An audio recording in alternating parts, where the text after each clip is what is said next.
இங்கே அமைச்சர்கள் எல்லாம் பேசினார்கள். மீண்டும் செங்கோலோடு எங்களது பிரதமர் மோடி நாடாளுமன்றத்திற்கு அவைக்குள்ளே வந்திருக்கிறார் என்ற அமைச்சர்கள் பெருமையோடு பேசியிருக்கிறார்கள். செங்கோல், மணிமுடி, சிம்மாசனம் இதையெல்லாம் தகர்த்து எறிந்துவிட்டுத்தான் இந்திய ஜனநாயகம் இந்த அவையிலே காலூன்றியது. மன்னராட்சி எப்பொழுது ஒளிந்ததோ அப்பொழுதே செங்கோலின் மகிமையும் ஒளிந்து விட்டது.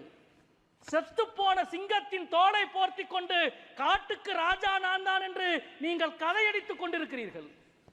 உங்களுக்கு தெரியுமா, இந்த செங்கோலை கையிலே வைத்திருந்த ஒவ்வொரு மன்னனும் தனது அந்தப்புறத்தில் எத்தனை 100 பெண்களை அடிமையாக வைத்திருந்தான் என்று.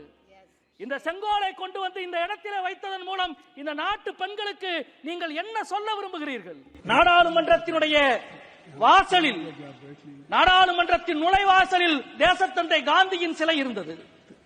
நாடாளுமன்றத்தின் முன்புறம் அண்ணல் அம்பேத்கரின் சிலை இருந்தது. இன்றைக்கு அவைகளெல்லாம் காணவில்லை. நாடாளுமன்றத்தின் பின்புற வாசலிலே காந்தியை கொண்டு போய் வைத்திருக்கிறீர்கள், அம்பேத்கரை கொண்டு போய் வைத்திருக்கிறீர்கள். ஆனால் சாணக்கியரையும் சாவர்காரையும் செங்கோலையும் நாடாளுமன்றத்துக்குள்ளே வைத்திருக்கிறீர்கள்.